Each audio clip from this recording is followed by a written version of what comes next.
Olá, pessoal, tudo bem? Sejam bem-vindos, sejam bem-vindas à nossa quarta semana da disciplina Ensino de Geografia Política, aqui do curso de especialização em Ensino de Geografia.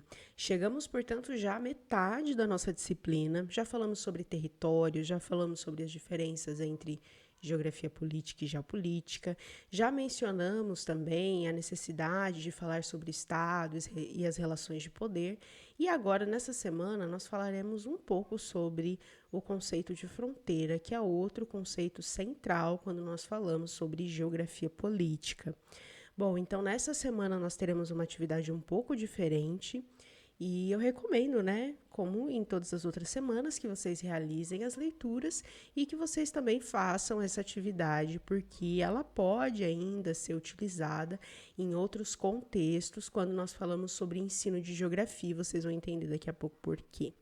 Bom, então, para iniciar nossa semana, tem aqui o nosso costumeiro podcast falando sobre fronteiras, onde eu vou falar um pouquinho sobre fronteiras e limites, né, o papel das normas quando nós falamos em fronteira, né, o que faz uma fronteira ser mais porosa, né, mais rígida, menos rígida, quais são os elementos que geram impactos nessas fronteiras e qual o papel das normas em tudo isso. Então, esse podcast ele é interessante, né, porque faz uma introdução ao tema e que depois nós vamos falar um pouco mais na aula síncrona também, que acontecerá neste sábado.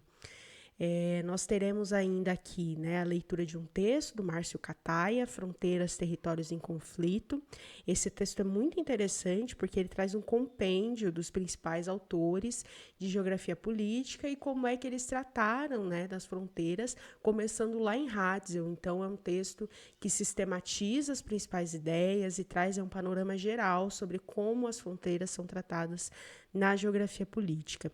Em seguida, nós temos uma outra leitura de uma das geógrafas que tem maior produção bibliográfica em fronteira, que é a Lia Osório Machado, né, uma pesquisadora que provavelmente todos já leram algo que ela escreveu, e esse texto especificamente se chama Limites e Fronteiras da Alta Diplomacia aos Circuitos da Ilegalidade. Né? Então, ela vai falar um pouco sobre a atuação do Estado nas fronteiras, também sobre a conformação de redes, né, de redes ilegais e como elas desafiam esse poder central do Estado. Esse texto também é muito interessante e ela contrapõe, né, essa ideia de fronteira como problema e que traz uma série de embates e desafios com limite, né? Então, na realidade, ela vai defender que a fronteira é esse espaço de integração, de conexão, de oportunidades, né, de interação entre diferentes povos, diferentes territórios, mas que, na verdade, o limite, né, é que implica nessa série de problemas. Então, o debate que ela faz é muito interessante, contemporâneo, né, e com certeza vai abrir um leque de possibilidades para nós discutirmos sobre fronteiras. Depois nós temos o nosso fórum da semana, né, que é o Fórum Fronteiras e Limites, onde, né, nós discutiremos à luz dos dois textos apresentados. Obviamente que você também pode trazer outras referências, mas incluir também esses textos na sua análise, nesse debate sobre fronteiras e limites. Porém, diferente, né, das outras atividades, onde nós nos limitamos a entender conceitualmente, né, o que havia sido discutido no tópico semanal, nesse momento nós vamos fazer uma atividade prática, né, utilizar uma ferramenta que poderia ser utilizada com os estudantes, que é o Google Earth. Então, todos deverão utilizar o Google Earth para fazer essa atividade. Vocês vão identificar uma fronteira específica, algumas relações que acontecem nessa fronteira, utilizando ferramentas básicas do Google Earth. Então, inserindo pontos, linhas, polígonos, utilizando a régua para medir áreas.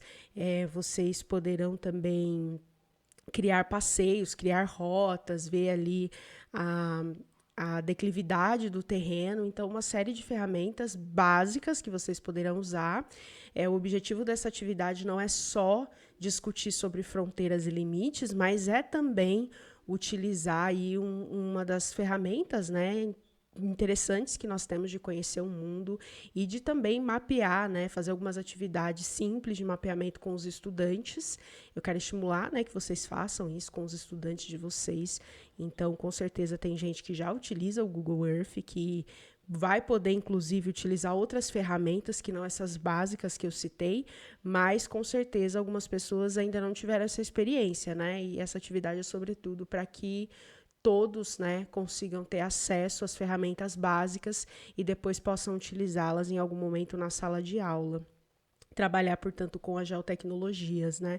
E trazer também esse debate de que as geotecnologias não fica restrito apenas às aulas quando nós focamos na cartografia, né? Mas que pode ser utilizada em qualquer assunto e o quanto, né, o potencial disso para a aprendizagem dos estudantes. E aí aqui, né, nós temos 3 vídeos que vocês estão vendo na tela que não tem nem a marcação, né, se a atividade foi completada ou não. Então tem um texto, na verdade, que é o tutorial de como instalar o Google Earth. Se você já tem no seu computador, você não precisa, né, nem abrir o documento, porque você já tem o programa. E tem também os tutoriais, né, tutoriais com as ferramentas básicas, que são as que vocês precisam escolher 2 delas para trabalhar no Google Earth. E também um segundo vídeo, que também é um tutorial, de como criar um passeio a partir de pontos, né? Lembrando que os passeios no Google Earth, eles podem ser gravados, narrados, então tem uma série de possibilidades. Eu recomendo que vocês assistam, né? Independente se você já tem acesso ao Google Earth ou não, né? Mas principalmente para aquelas pessoas que não têm acesso ainda, não tem muita familiaridade com o Google Earth, poderem conseguir entender um pouco melhor que ferramentas são essas e pensar, né, nessas possibilidades de como tudo isso pode ser usado no ensino de geografia. O intuito da atividade não é necessariamente debater, né, o contexto de como essas ferramentas podem ser utilizadas na sala de aula, mas é de estimular mesmo, né, falando sobre um tema tão importante para a geografia política, né, que é fronteiras. Então, como é que a gente pode, né, discutir, identificar e localizar algumas dinâmicas a partir do mapa, discutir sobre elas e também te fazer pensar sobre como tudo isso poderia ser inserido no ensino de geografia. E, por fim, nós temos aqui a nossa aula síncrona, como vocês sabem, ela acontece aos sábados. A nossa aula é das 10 às 11, a última aula atrasou um pouquinho, mas eu prometo que no próximo sábado ela terminará no horário estabelecido. E para quem ainda tem dúvida, gente, essa aula ela é aquele mesmo link que vocês já estão acostumados nas outras disciplinas, né, do Google Meet. Então é só clicar aqui que vocês vão ser direcionados, né, ao Google Meet, pedir a entrada, os tutores eles vão autorizar e você já pode participar da aula. Lembrando que a nossa aula é a segunda aula do dia, né? Então para quem já estiver na aula de educação ambiental, assim que o professor finalizar a aula, é só continuar na sala, que aí eu entro e a gente continua dali, não precisa trocar de sala. Então é isso, bom estudo para vocês, que essa semana possa trazer boas reflexões para todos nós. Nos vemos no sábado na nossa aula síncrona e qualquer dúvida vocês já sabem, é só enviar uma mensagem. Tchau, tchau.